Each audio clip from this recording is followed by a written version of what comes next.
بسم الله الرحمن الرحیم نحمده ونصلي على رسوله الكریم. قرآن پاک رجم کولو دی پارا څه مختلف حسوبونه لیکل شو. ابوبکر صدیق رضی الله عنه او د عمر فاروق رضی الله عنه دواړو په مشورې سره دا حکم حضرت زید بن ثابت رضی الله عنه وشولو چې د قرآن پاک څه مختلف ټوکړو باندې لیکل شو دا رجم کول پکور دی. نو هغه ته هم حکم وشولو. حکم نه بعد هغه څه کله د قرآن مجید رجم کولو نو قرآن مجید رجم کولو کې هغه ډېر زیات احتیاط نه کور خسته ده. او د قرآن مجید رجم کولو کې ابوبکر صدیق رضی الله عنه عمر رضی الله عنه هم ویلو چې هغه د قرآن حافظ وو څه ته هم ورسره راشه د قرآن پاک څه طریقې سره یې توسې رجامه کې په دې موقع باندې د قرآن پاک رجم کولو کې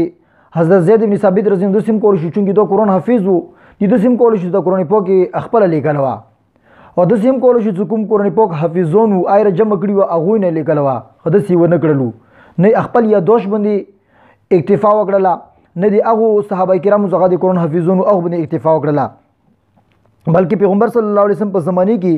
سکومي نسخې مختلفو کسانو لیکلي وي نو د دوره احتیاط وکړلو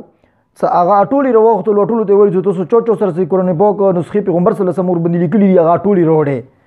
اوره پرې به هغه قرآن پاک آیتونه نه لیکلو چې د کومه نسخه یې تېروله اوره پرې به هغو خلکو آیتونه نه لیکلو چې څو پرې به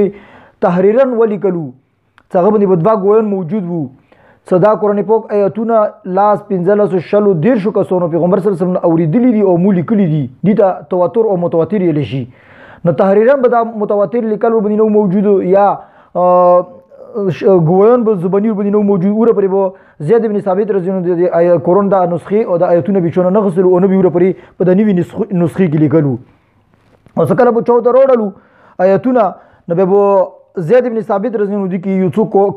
شونه نه کور کې خستلو لکه چوبو ته آیت راوړلو یا څه نسخه به راوړل هغه کې به سورات لیکل شو نو زید بن ثابت رضی الله عنه باول دا کول چې دې ته کوم شای یو د کتلو د هغه مطابق تا کنه دا یو خو دا ورکه احتیاط کولو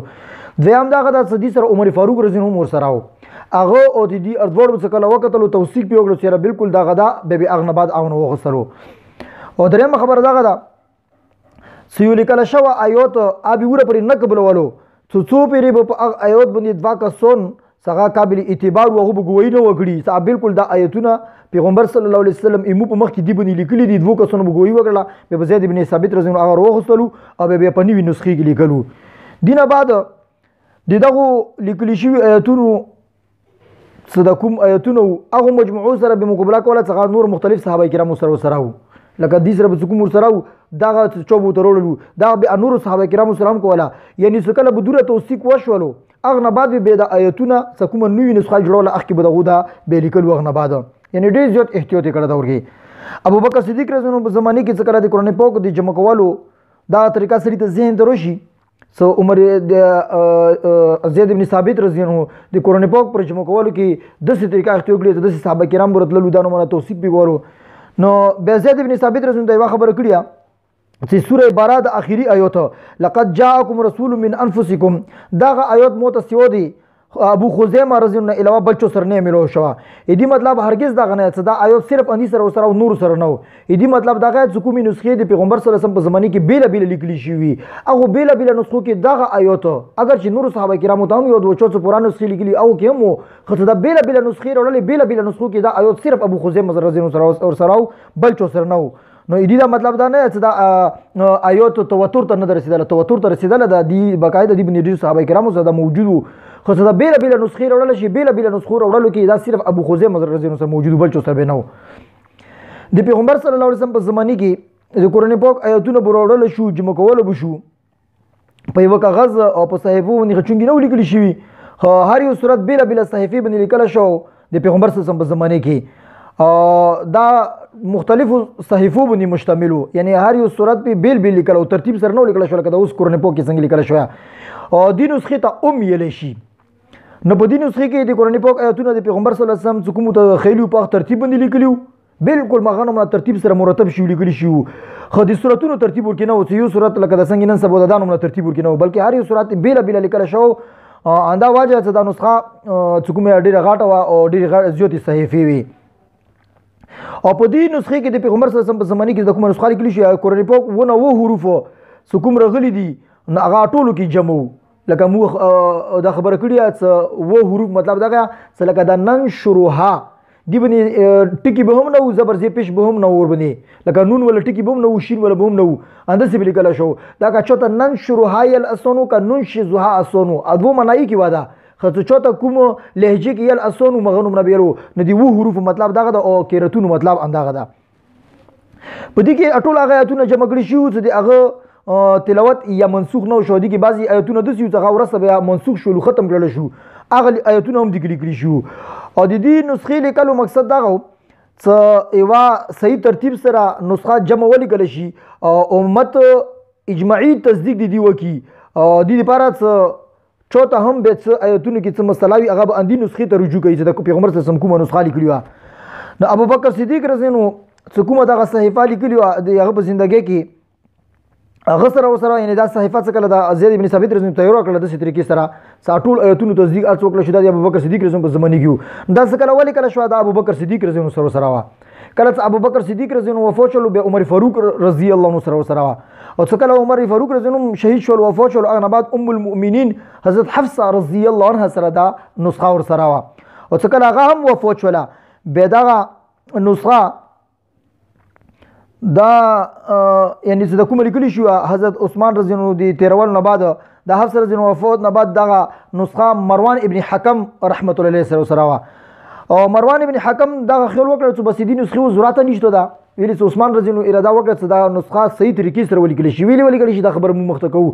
نو دا څه کومه نسخه د ابوبکر صدیق رضی الله عنه په زمانه کې تیره شوه مروان ابن حکم ته ورسېدله دې دا سوچ وکړو چې بس دې لرې کول پکار دي یا یوه څیزه وایي ختم که ځکه چې اوس کې عثمان رضی الله عنه هسې نوي نسخه تیروي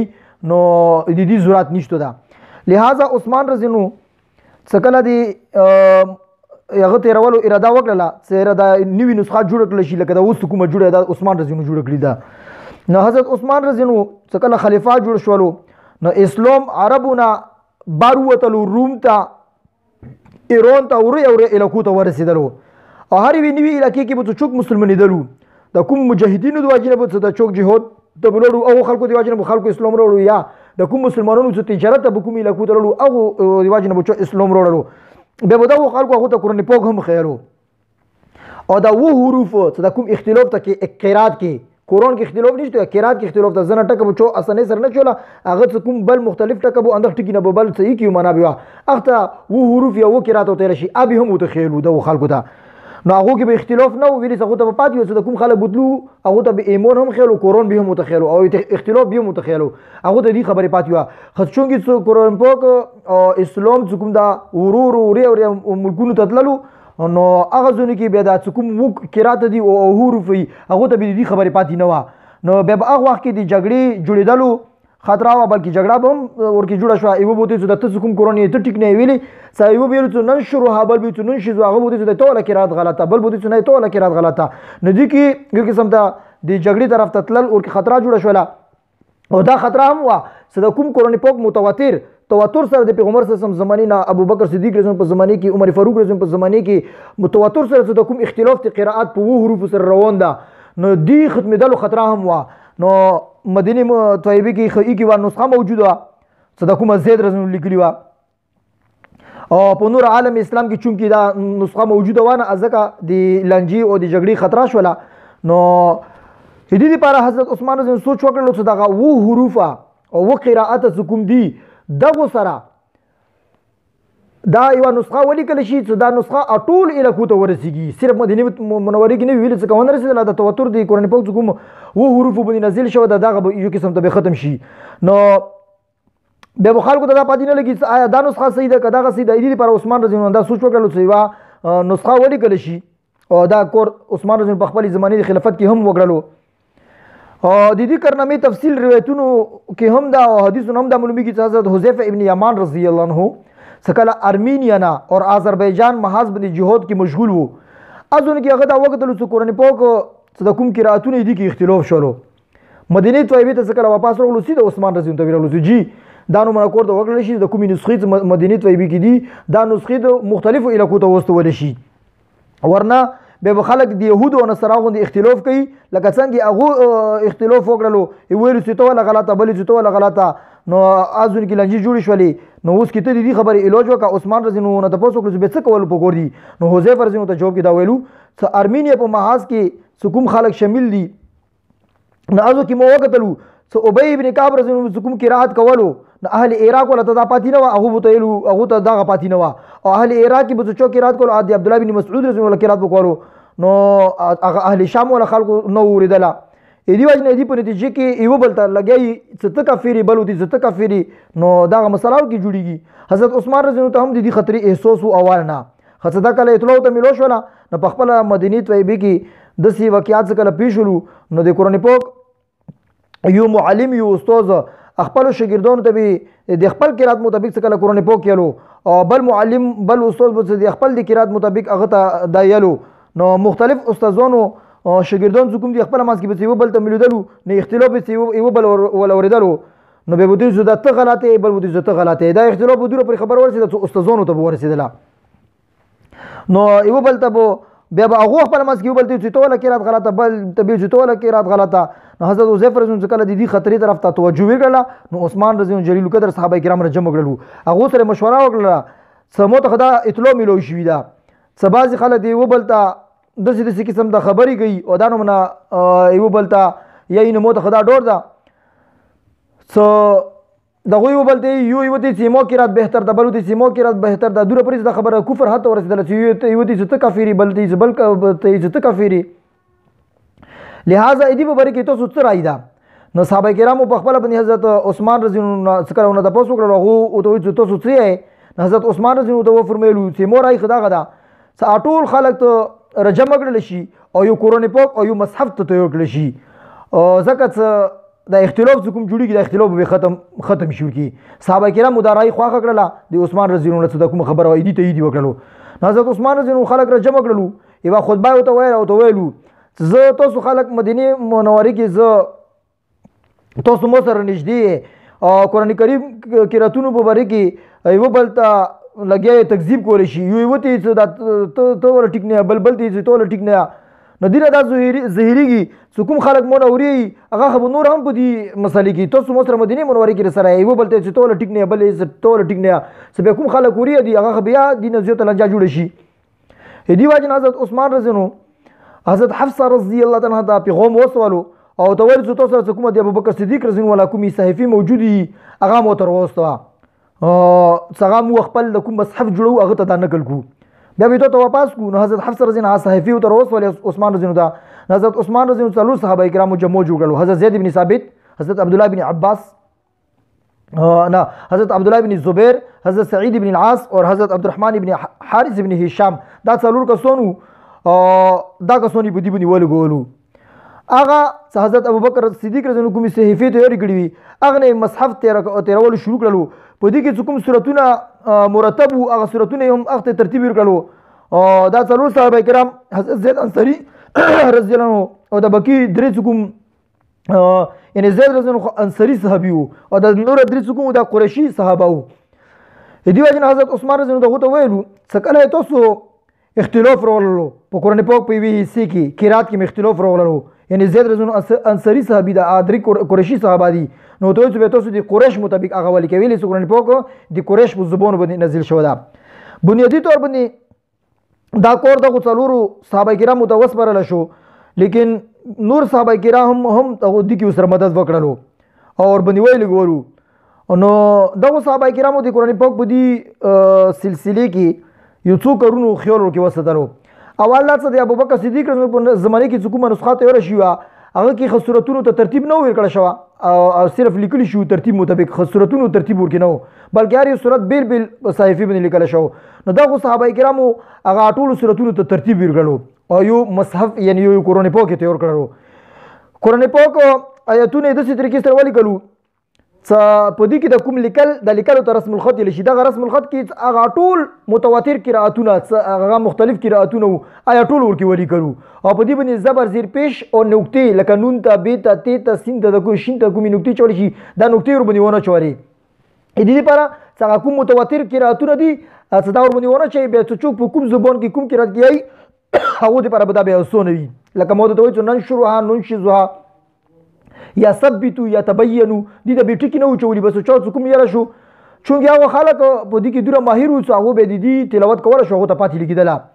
اوس د قرآن پاک مکمل معیاري نسخات څه تیاره شوله پورا امت اجتماعي تصدیق دي وکړلو صرف یعنی یو مصحف تیار کړلو او دا یو نه بلکې وی تیار کړلو حضرت عثمان رضی الله عنه کوم مصحف تیار کړلو صرف د دې یعنی و نسخې تیار کړلې څنګه کې ایوا مکه مکرمه کې ایوا شام ته ایوا یمن ته ایوا بحرین ته او ایوا بصری ته او ایوا کوفی ته وستوله او ایوا مدینی منورې کې پریدوله نو دا مصحف څخه کله تیار شولو نو حضرات صحابه کرام بنیادی طور باندې دغه صحیفې مخته کېد ولې څنګه کوم ابوبکر صدیق زمانه کې لیکلي شوی او دین علاوه مزید نور هم ورکه احتیاط وکړلو هغه اسی ورکه احتیاط کړو دغه صحابه کرام دا صحیفې کې د مخته هغه نور هم دغه ډیر احتیاط وکړلو چنانچه د پیغمبر صلی الله علیه وسلم په زمانه کې کوم بیل تحریرونه مختلف صحابه کرام سره موجود وو محفوظ وو هغه دوباره بیا وروختلو او سار نه دغه نسخو سره بیا مکمل مقابله وکړه سوره احزاب څخه دغه آیات من المؤمنین رجال صدقوا قالوا ما عهد الله دا آیات سبیل لیکل شو دا سیو دی خزیمه ابن ثابت انصاری صحابین علاوه بل چا سره نشو ملو مخکې دا خبر مو وکړه صد سینه ته دا هغه ته معلوم نه هغه ته معلوم وو خو دا بیل صحیفې کوم لیکلي شوی او کې دا بل چا سره نو صرف دې سره او چا پورا صحیفې لیکلي وي هغه سره هم موجود وو بیل کې صرف خزیمه رضی الله سره لیکل شو بل چا سره نو لیکل شو دې خبره مطلب دا غدا بهرحال دا تیار کړلو او د قرآن پاک زیاتې نسخې تیار کړلې دینه بعد عثمان رضی الله عنه دا ټولې نسخې چې د کومې لیکلي شوي هغه نوره بیله هغه یو قسم ته وسیځولي او څه مختلف صحابه کرامو سره د مختلف رسم الخط ولا څنګه مسلم قرأتونو مطابق لیکلي شوي هغه ټولې را جمع کړلې صورتونو ته هم ترتیب کړلو او یو مصحف یې تیار کړلو څنګه کې اختلاف بکی پوتی نشي لکه دا اوس موږ سره موجود ده د عثمان رضی الله عنه کرنا ټول امت باندې یو قسم ته احسان ده او ټول لنجي یو قسم ته د عثمان رضی الله عنه خبرې د واجب نه ختم شولې نو د عثمان رضی الله مبارک چوتا حضرت علی رضی الله فرمایي چوتا حق حاصل نه ده څنګه خبرې وکویلې هغه موږ ډېر لوی احسان کړی ده چې د قرآن پاک دغه نسخه تیار کړی ده او د نن کوم قرآن پاک موجود ده نو علی رضی الله فرمایي دا د مو مشورې سره لیکل شوی ده هغه پسې تاسو خبرې ما کوي حضرت عثمان رضی الله عنه دا وکړلو او د سره جمع کړل شو د ټولو صحابه کرامو دی باندې اجماع وشوله رسمي عثماني خلاف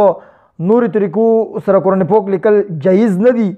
نه دا ټول مصاحف نن څه لیکل شي هغه د اندي مطابق دي صحابه کرام او تابعین د عثمان رضی الله عنه کوم مصحف لیکل شو ده نو نن انداغه پیلو کیږي لګیا ده هدا قرآن پاک دغه نسخو کې اوسم هغه نقطې زبر زیر پیش دا نو لیکلی شوی یو لیکه بیوالی وا څنګه دی باندې به زبر لیکل شو هغه ته به پوسټ نقطه کړی وا یا به لیکه والی وا څه زیر بو هغه ته به لوند نقطه کړی وا یا به لیکه والی وا څنګه پیش بو مراد هغه ته به مخ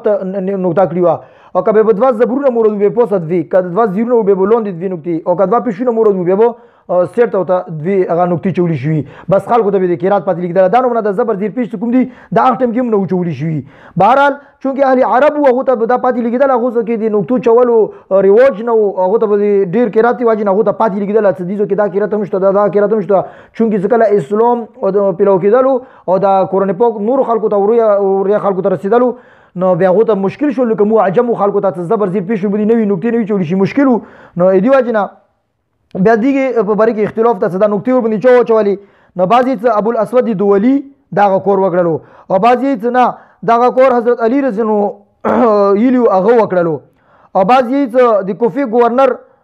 زیاد بن ابي سفیان نه دغه کور وغسل غوته دولو او یو روایت کې دا راځي دا کرنا حجاج بن یوسف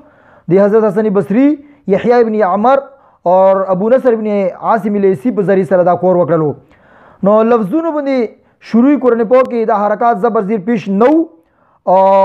دغه روایت کې اختلاف ته ساټول نوال دا چوکړه بس چوکسي د روایت نه د معلومیږي چې دا کور اټول اول ابو الاسود دولی کړه دا خدا حرکات هغه شوند نو لیکل شي لکه د نن ثبوت دي بلکې زیر دی بارات حکومت طریقه ته موغله د دې طریقې سره زبر دی پر د دې طریقې سره نو